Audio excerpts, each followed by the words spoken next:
Welcome to you my our students.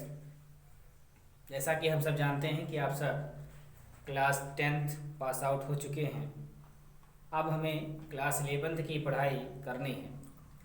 तो आज से हम क्लास 11th की केमिस्ट्री का शुरुआत करते हैं। लेकिन केमिस्ट्री का शुरुआत करने से पहले हम आपको बेसिक रूप से साइंस का स्ट्रक्चर, केमिस्ट्री का स्ट्रक्चर पहले समझाने की कोशिश करेंगे। आप साइंस का स्ट्रक्चर हो सकता है पहले से जानते हो, फिर भी एक बार हम कोशिश करके देख लेते हैं।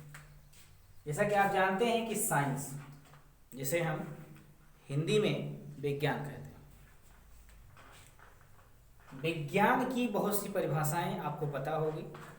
बहुत सी परिभाषाएं हम स्वतः भी देख सकते हैं। जैसा साइंस में भी हम कह सकते हैं कि किसी भी पदार्थ या वस्तु के बारे में विशेष ज्ञान प्राप्त करना भी विज्ञान है, ज्ञान भी विज्ञान है।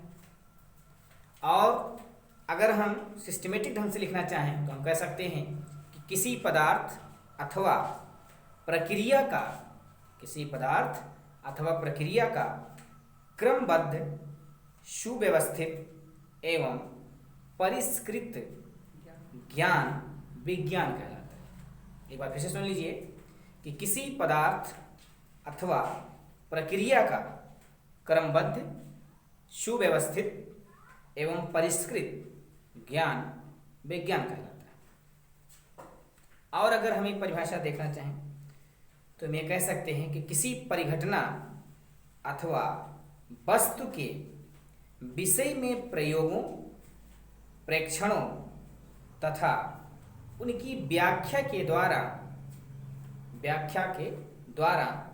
पूर्ण ज्ञान प्राप्त करना या पूर्ण ज्ञान प्राप्त करने की विधा विज्ञान कहलाती है। एक बार फिर से सुन लीजिए, किसी परिघटना अथवा वस्तु के विषय में प्रयोगों, परीक्षणों द्वारा पूर्ण ज्ञान प्राप्त करने की विधा विज्ञान कहलाती है। चलिए, साइंस का डिफिनेशन हमने कई बताया। अगर हम इनके फादर की बात करें तो फादर ऑफ साइंस गैलीलियो को माना जाता है। किसको माना जाता है? गैलीलियो को माना जाता है। अगर हम साइंस के पार्ट की बात करते हैं तो साइंस का पहला पार्ट फिजिक्स है, जिसे हम भौतिक विज्ञान कहते हैं। सेकेंड पार्ट केमिस्ट्री है, जिसे हम रसायन विज्ञान कहते हैं। थर्ड पार्ट बायोलॉजी है, जिसे हम जीव विज्ञान कहते हैं। फिजिक्स को भी हम दो ब्रांच में बांट सकते हैं। पहला क्लासिकल फिजिक्स, दूसरा मॉडर्न फिजिक्स। केमिस्ट्री को हम तीन भागों में बांटते हैं: इनऑर्गेनिक केमिस्ट्री, ऑर्गेनिक केमिस्ट्री और फिजिकल केमिस्ट्री। इनऑर्गेनिक केमिस्ट्री को अकार्बनिक रसायन कहेंगे, ऑर्गेनिक केमिस्ट्री को कार्बनिक रसायन कहेंगे, फिजिकल केमिस्ट्री को भौतिक रसायन कहेंगे। बायोलॉजी को भी हम दो भागों में डिवाइड कर सकते हैं: जूलॉजी एंड बॉटनी। जूलॉजी को हम जंतु या प्राणी विज्ञान कहते हैं, बॉटनी को हम वनस्पति विज्ञान कहते हैं। चलिए, हम फादर ऑफ फिजिक्स की अगर हम बात करें तो वर्तमान में फादर ऑफ फिजिक्स आइंस्टीन को माना जाता है। वर्तमान में father of physics Albert Einstein को माना जाता है। अब इसमें दो फिजिक्स हमने आपको बताया। वर्तमान में हम मॉडर्न फिजिक्स ही पढ़ रहे हैं। पुरानी फिजिक्स चिरसंपत का मतलब जो प्राचीन फिजिक्स थी, जो हम बहुत पहले पढ़ते थे। तो क्लासिकल फिजिक्स की अगर हम फादर की बात करते हैं तो इसको न्यूटन है। चिरसंपत भौतिकी के फादर न्यूटन हैं और मॉडर्न फिजिक्स के फादर आइंस्टीन हैं। और शायद इसी नाते आज की फिजिक्स के फादर को अल्बर्ट आइंस्टीन को ही माना जाता है। अब हम बात कर लेंगे अगर परिभाषा की, तो फिजिक्स की परिभाषा ये हो सकती है कि विज्ञान की वह शाखा जिसके अंतर्गत प्रकृति में घटित घटनाओं, उल्कापिंडों, ऊर्जा आदि का अध्ययन करते हैं भौतिक विज्ञान या फिजिक्स कहलाता है। फादर्स नेम तो आपको पता ही होगा। अब फिजिक्स के बाद बात आती है केमिस्ट्री की। केमिस्ट्री के ग्रैंडफादर की अगर हम बात करें तो बर्जीलियस को केमिस्ट्री का ग्रैंडफादर माना जाता है। अगर हम फादर ऑफ केमिस्ट्री की बात करते हैं तो लेवोसियर को फादर ऑफ केमिस्ट्री माना जाता है। अगर इसकी परिभाषा की बात करें तो परिभाषा आपकी होगी कि विज्ञान की वह शाखा जिसके अंतर्गत किसी पदार्थ के अणु या परमाणु संगठन, संरचना,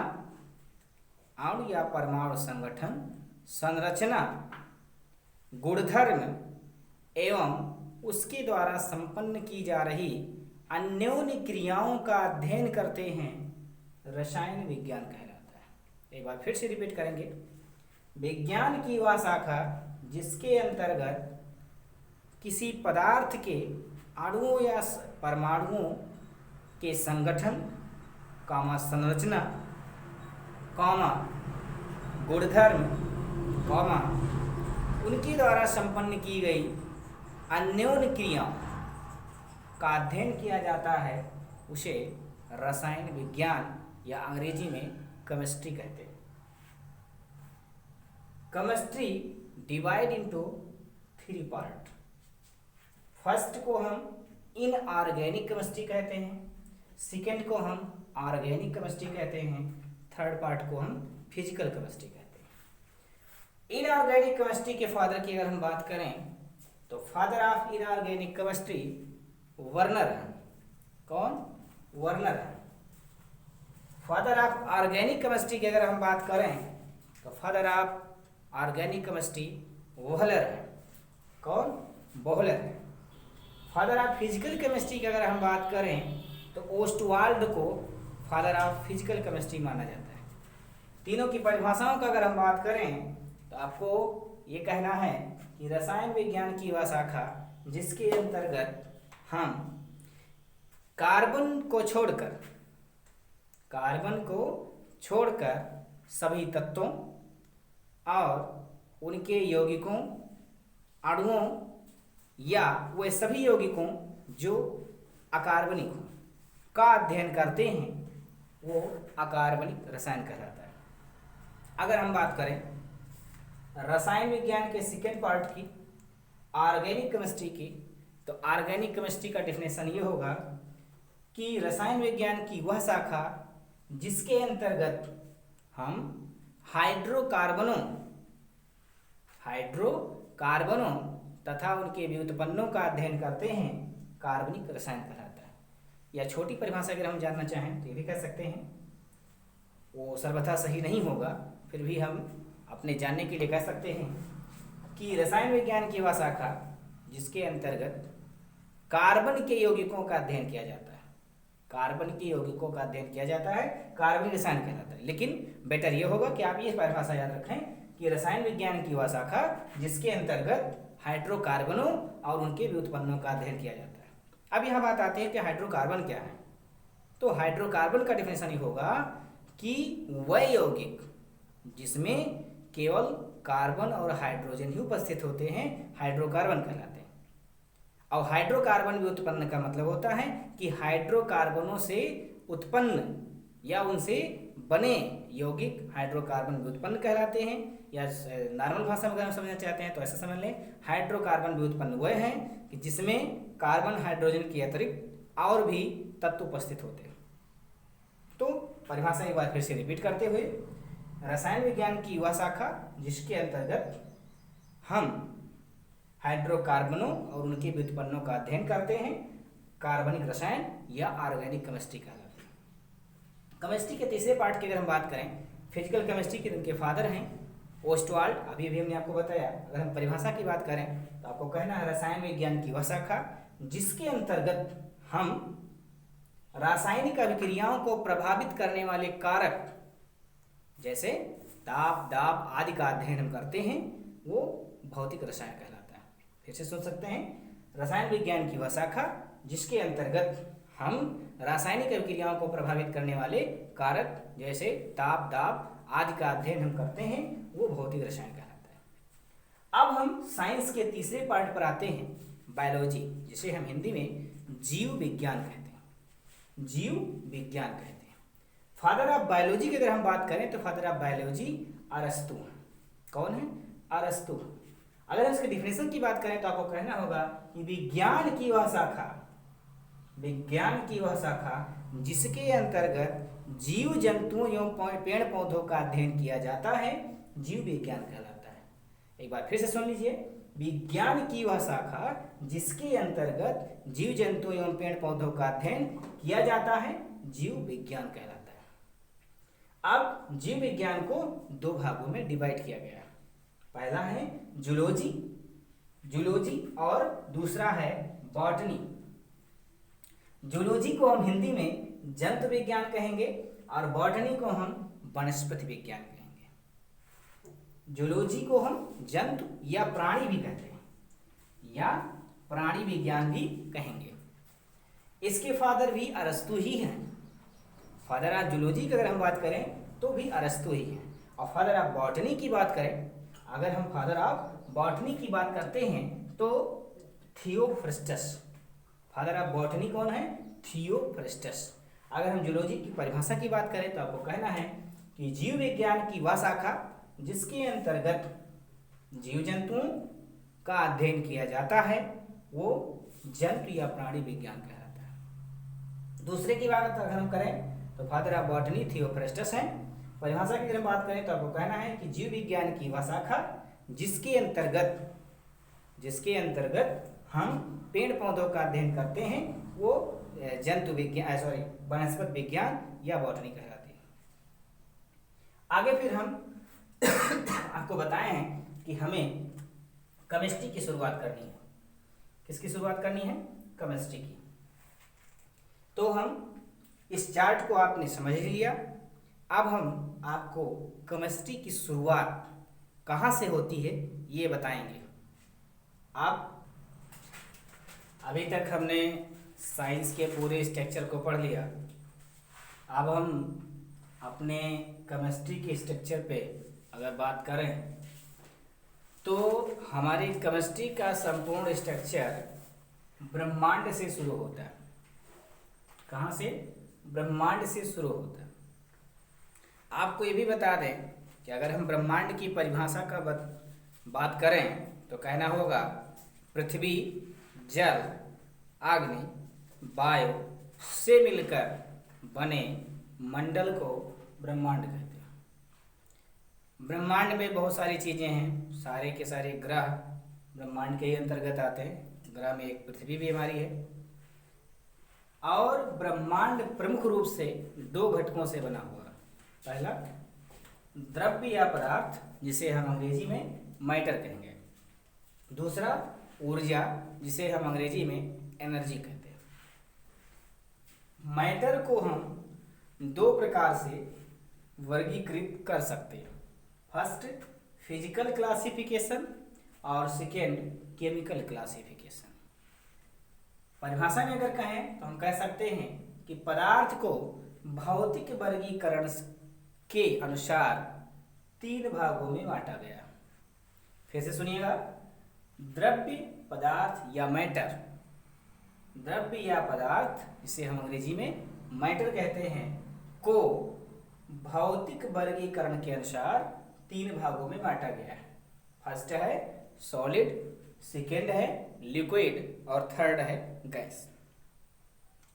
अब सॉलिड को हिंदी में ठोस, लिक्विड को हिंदी में द्रव, गैस को लिक्विड में गैस को हिंदी में गैस और लिक्विड को हिंदी में द्रव और सॉलिड को हिंदी में ठोस के नाम से जानते हैं।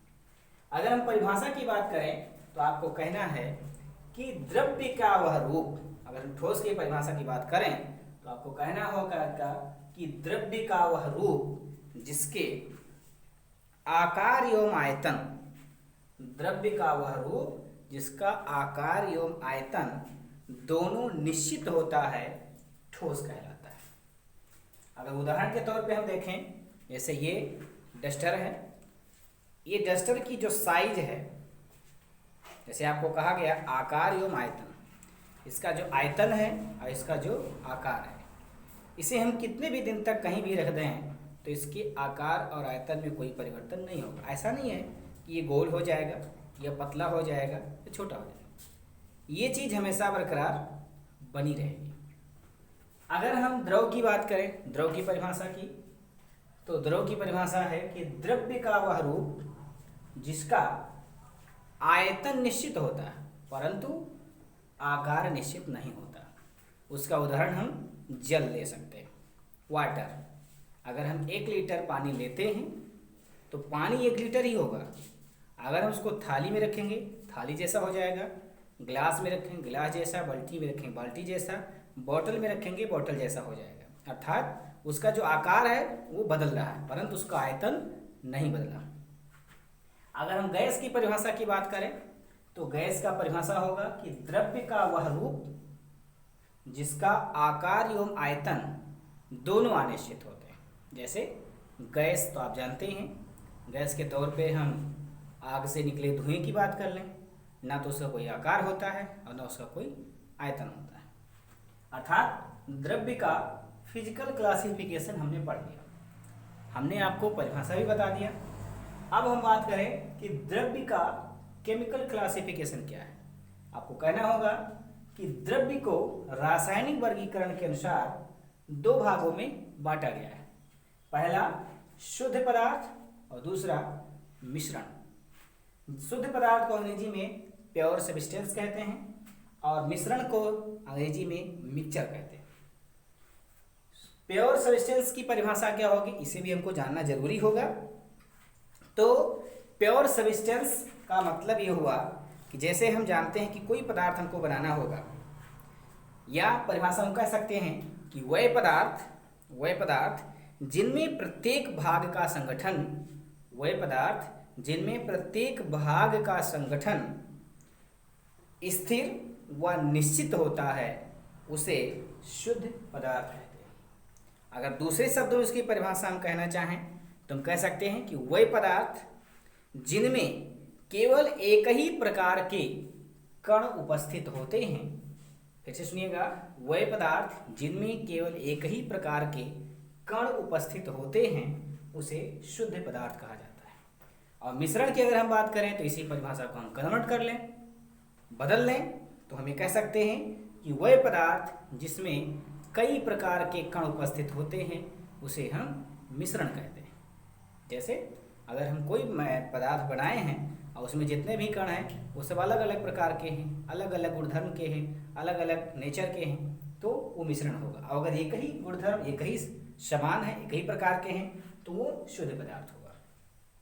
अब प्योर सब्सटेंस को हम 2 भागों में डिवाइड कर सकते हैं, फर्स्ट एलिमेंट और सेकेंड कंपाउंड।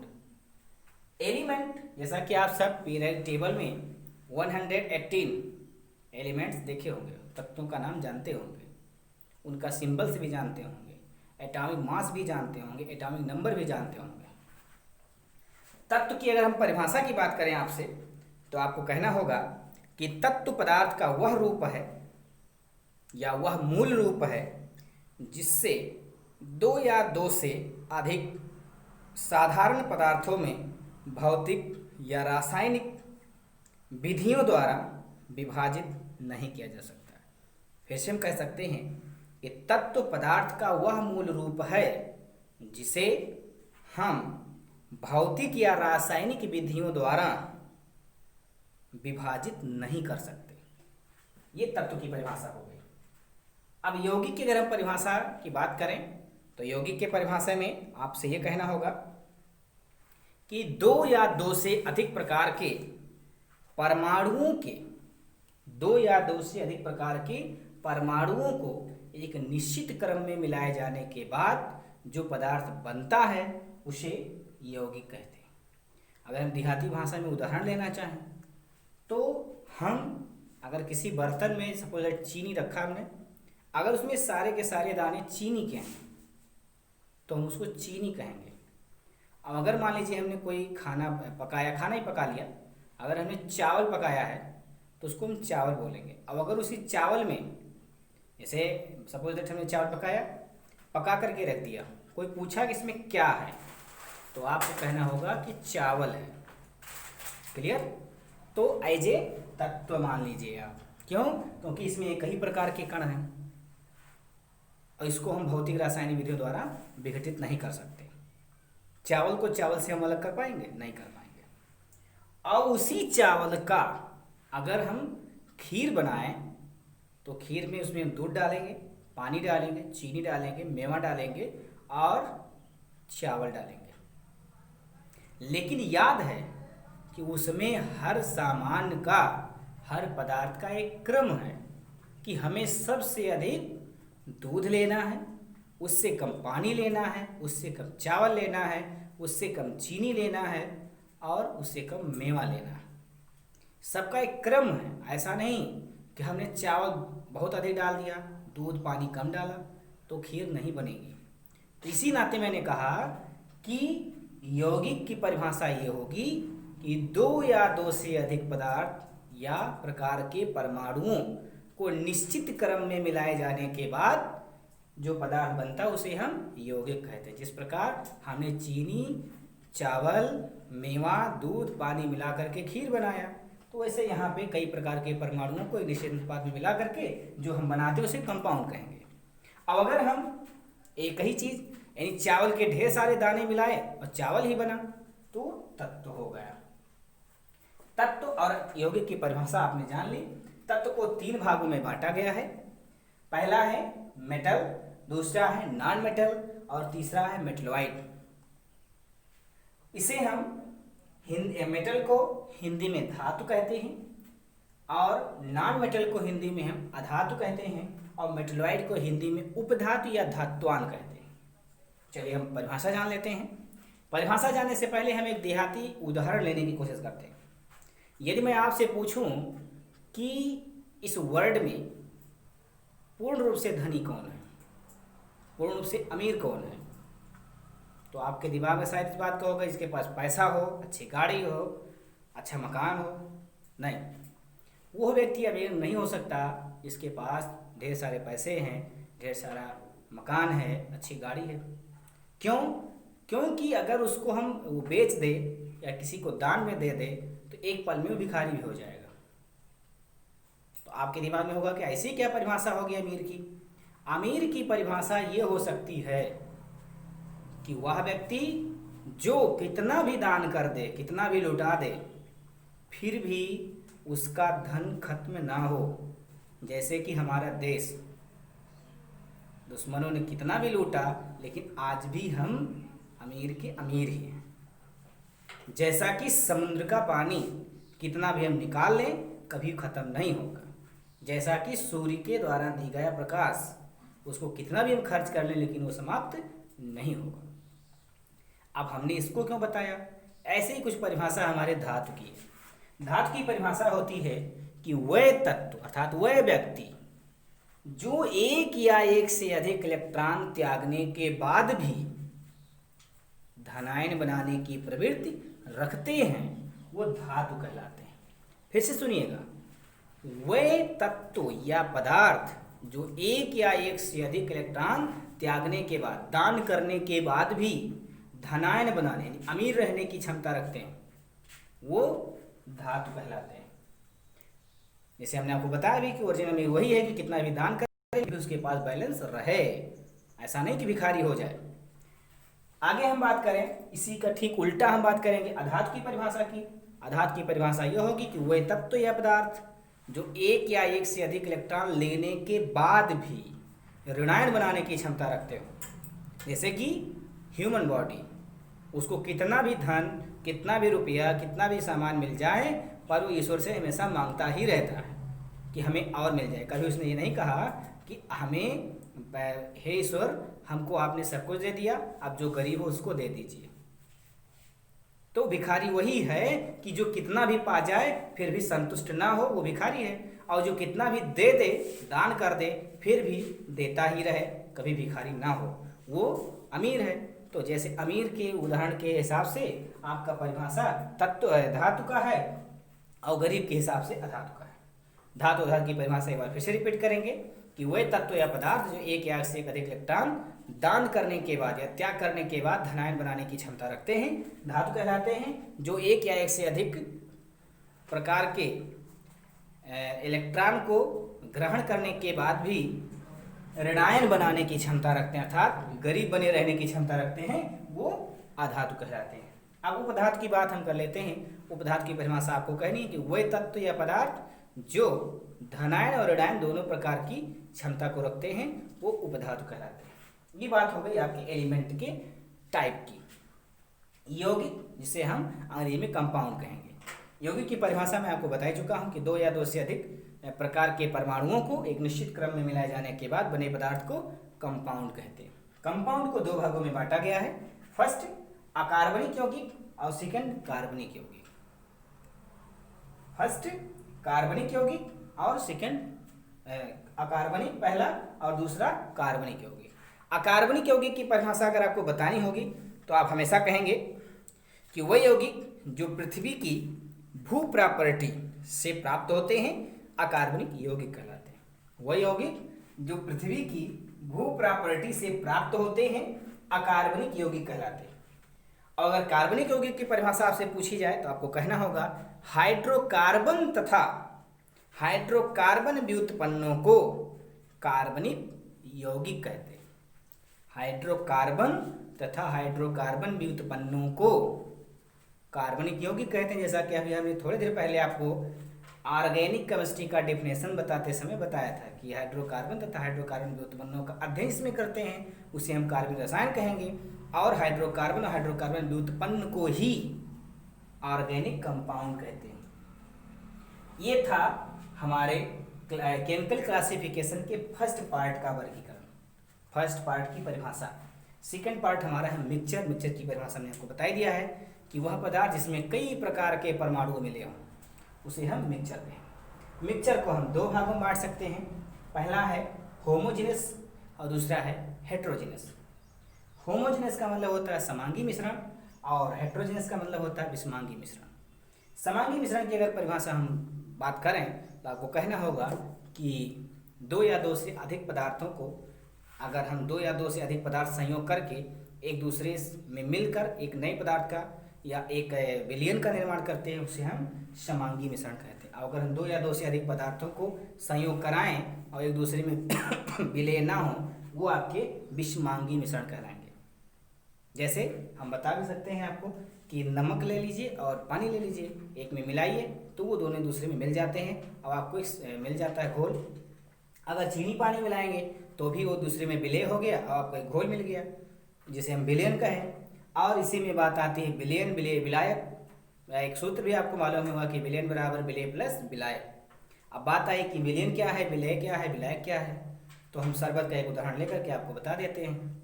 जैसे कि हमने चीनी लिया, पानी लिया और घोल करके बनाया शरबत, तो शरबत हमारा विलयन है। क्या है? विलयन है।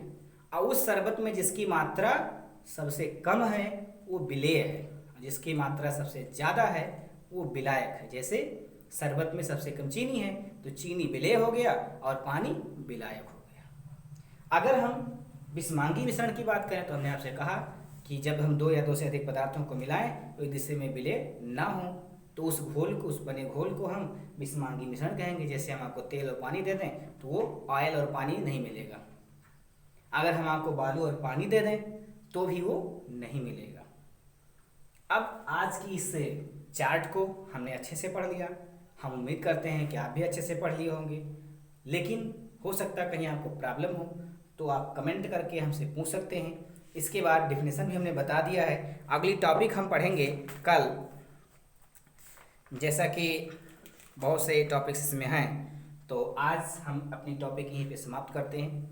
ऐसे जो डेफिनेशंस भी हम बता चुके हैं आगे, जैसे विलय विलायक तक हम पहुँच चुके हैं। अब विलयन कितने प्रकार के होते हैं, आयतन क्या है, द्रव्य, हमको विशेष रूप से केमिस्ट्री की शुरुआत मैटर से ही करनी है तो मैटर का फिजिकल केमिकल प्रॉपर्टी, टाइप आदि चीज़ों को हम आगे अध्ययन करेंगे। तब तक के लिए धन्यवाद।